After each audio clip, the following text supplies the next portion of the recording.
প্রতিটা কষ্টের মুহূর্ত কিন্তু মানুষকে শিক্ষা দেয়, আর প্রতিটা শিক্ষা কিন্তু মানুষকে বদলে দেয়। নমস্কার বন্ধুরা, মিতালিস কুকিংয়ে আপনাদের অনেক অনেক স্বাগত জানাই। আজকে একটা চিকেনের রেসিপি করব আপনাদের সামনে। এই যে চিকেনটা আগেই কিন্তু ছোট ছোট করে কেটে ধুয়ে নিয়েছিলাম। একটু বড় বড় পিস ছিল, সেটাকে একদম একটু কেটে এরকম সাইজ করে নিয়েছি। এবার মিক্সিং জারে একবার ঘুরিয়ে নেব, কিমা বানিয়ে নেব। মিক্সিং জারে কিন্তু কিমাটা করে নিয়েছি। দেখুন কিমাটা কিন্তু খুব সুন্দর হয়েছে। আর কিন্তু কিমাটা করার সময় কোনো জল দিইনি, জল ছাড়াই কিমাটা বানিয়েছি। কিমা দিয়ে কি করব সেটাই তো ভাবছেন। আজকে কিমা দিয়ে দারুণ সুন্দর একটা রেসিপি করব। একঘেয়ে চিকেনের রেসিপি খেতে খেতে আর ভালো লাগে না, তো আজকে সেই জন্য একটা অন্যরকম রেসিপি করব। কিমাটা আগে জার থেকে একটা বাটির মধ্যে ঢেলে নিলাম। এবারে এর মধ্যে দিয়ে দেবো কয়েকটা গুঁড়ো মশলা। দেবো হাফ চামচ লবণ, হাফ চামচ জিরের গুঁড়ো, চামচ ধনে গুঁড়ো, হাফ চামচের থেকে একটু বেশি কাশ্মীরি লাল লঙ্কার গুঁড়ো। এখানে কিন্তু আপনারা চিলি ফ্লেক্সও ব্যবহার করতে পারেন। একটু স্বাদ অন্যরকম করার জন্য কয়েকটা শুধু গুঁড়ো মশলা দিলাম। টিক্কাটা বানানোর জন্য যে চিকেনটা নিয়েছি কিমা করে, সেটা খুব ভালো করে মশলার সঙ্গে কিন্তু মেখে নেব, যাতে টিক্কাটার টেস্টটা একদম অন্যরকম হয়। এইভাবে খুব ভালো করে হাত দিয়ে একটু মেখে নেব।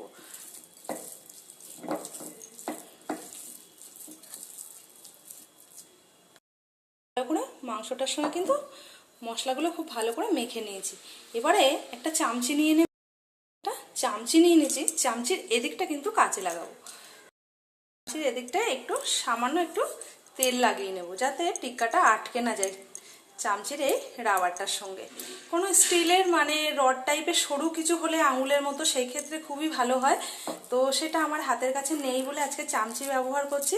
চামচির মধ্যে এইভাবে গোল করে ঘুরিয়ে ঘুরিয়ে টিক্কাটাকে বানিয়ে নেব। সরু কোনো গোল রড জাতীয় কিছু হলে সেই ক্ষেত্রে খুবই ভালো হয়।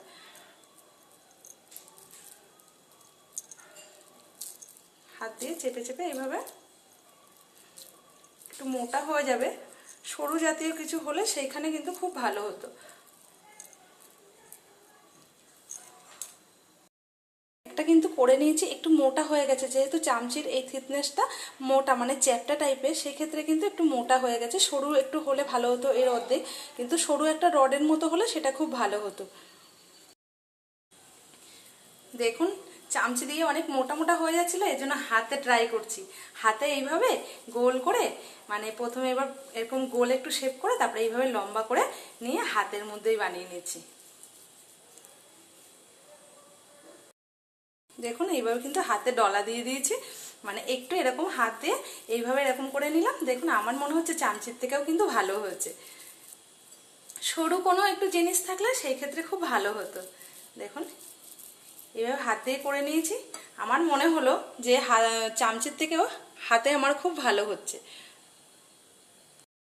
টিক্কা কিন্তু সবকটাই রেডি করে নিয়েছি, একটু সময় লেগেছে, হলেও কিন্তু হয়ে গেছে। এবার আমি একটা কড়াই বসিয়ে নেব। এটা বানানোর জন্য আমি একটা মশলা বানিয়ে নেব। 4-5টা কাজু নিয়েছি, কয়েকটা রসুন নিয়েছি, একটা টমেটো নিয়েছি, 5টা-6টা কাঁচা লঙ্কা নিয়েছি। অন করে কড়াই বসিয়ে দিয়েছি। কড়াইয়ের মধ্যে দিয়ে দেবো একটু তেল। কড়াইটা গরম হলে দিয়ে দেব রসুন, কাঁচা লঙ্কা, টমেটো আর 5টা-6টা কাজু নিয়েছিলাম।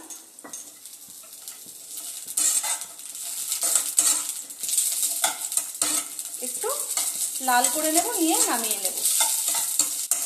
লঙ্কা, রসুন, কাজুটা, টমেটোটা একটু লাল লাল করে ভেজে নেব।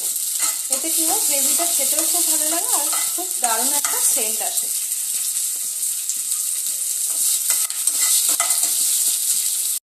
ভাজা ভাজা কিন্তু হয়ে গেছে, এবার আমি নামিয়ে নেব।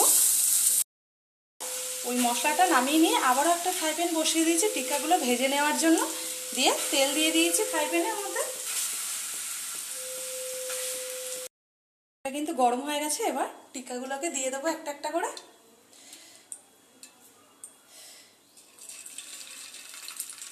গ্যাসটা কিন্তু মিডিয়াম টু হাইতে আছে।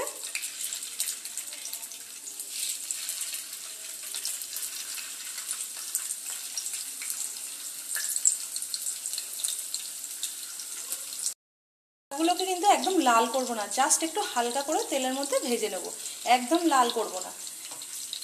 ওই জাস্ট 5 মিনিটের মতো ভেজে নেব, 4 থেকে 5 মিনিটের মতো তেলের মধ্যে। আর গ্যাসটা কিন্তু আমার মিডিয়াম টু হাইতেই আছে, গ্যাসটা কিন্তু একদমই হাইতে করে দেওয়া যাবে না, তাহলে টিক্কাগুলো পুড়ে যাবে, ভিতরে কাঁচা কাঁচা থাকবে। উল্টে দিলাম, জাস্ট এইমাত্রই দিলাম কিন্তু, দিয়ে একদম বললাম না 4 থেকে 5 মিনিটের মতো একটু নাড়াচাড়া করে নেব।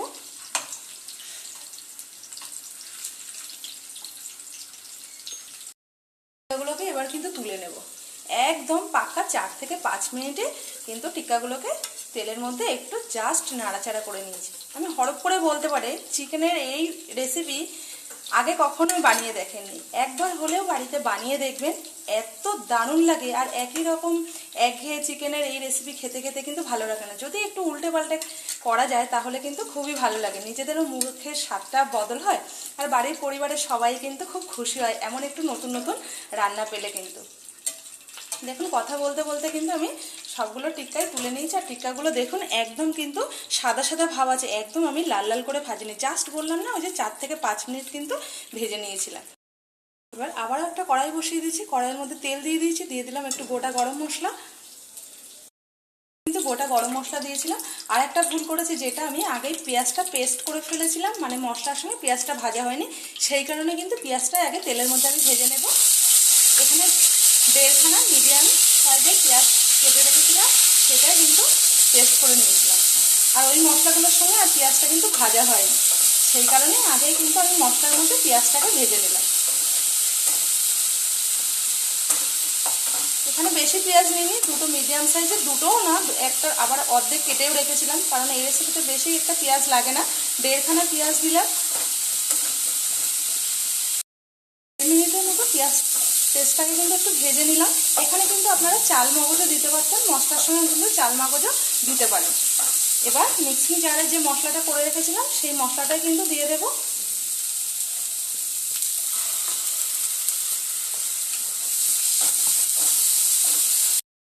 ধুয়ে কিন্তু একটু জল দিয়ে দিলাম, যাত্রার মধ্যে অনেকটা মশলা লেগেছিল, খুব ভালো করে কষিয়ে নেব।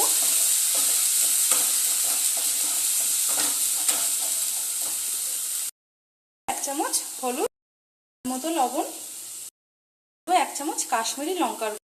এবার খুব ভালো করে মশলাটা কিন্তু কষিয়ে নেব। গ্যাসটা মিডিয়াম টু হাইতেই আছে। মশলার থেকে সুন্দরভাবে যত সময় তেল না ছাড়বে তত সময় ধরেই মশলাটাকে কষিয়ে নেব। দেব 3 চামচ ফাটিয়ে রাখা টক দই, দিয়ে আরও একবার খুব সুন্দরভাবে মশলাটাকে আবার একবার কষিয়ে নেব।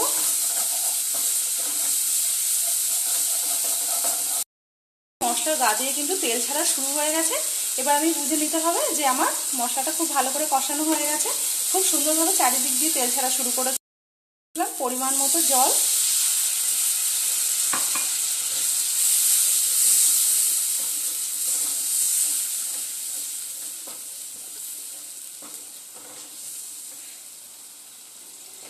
এখানে কিন্তু ঝোল হবে না, টিক্কাগুলো একটু ভিজবে তেমনই কিন্তু জল দিলাম, কষা কষাই হবে। ঝোলটা কিন্তু ফুটে উঠেছে, এবার ভেজে রাখা টিক্কাগুলো কিন্তু আস্তে আস্তে দিয়ে দেব,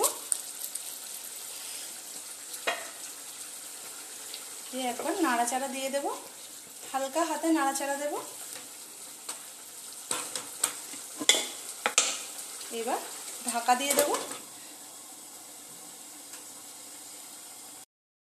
দেখুন টিক্কার ঝোলের কালারটা কত সুন্দর এসছে, আর এখনই এত সুন্দর একটা গন্ধ বেরিয়েছে কি বলবো, দারুণ কিন্তু কালার এসছে, চারিদিক দিয়ে কিন্তু ফুটতে শুরু করেছে। এবার ঢাকনাটা সরিয়ে নেব। দেখুন টিক্কাটার কালারটা অসাধারণ এসছে, আর এত সুন্দর গন্ধ কি বলবো, আগেও একই কথাই বলেছি যে যেমন সুন্দর রং তেমন সুন্দর কিন্তু গন্ধ বেরোচ্ছে। টিক্কা কিন্তু একদম রেডি হয়ে গেছে, এবার আমি নামিয়ে নেব। প্লেটটার উপরে কিন্তু তুলে নেব আস্তে আস্তে।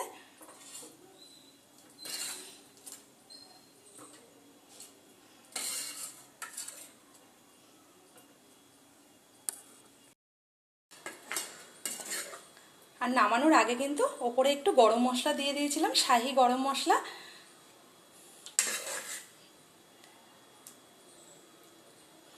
দেখুন কি অসাধারণ হয়েছে, আপনারাই বলুন কেমন হয়েছে।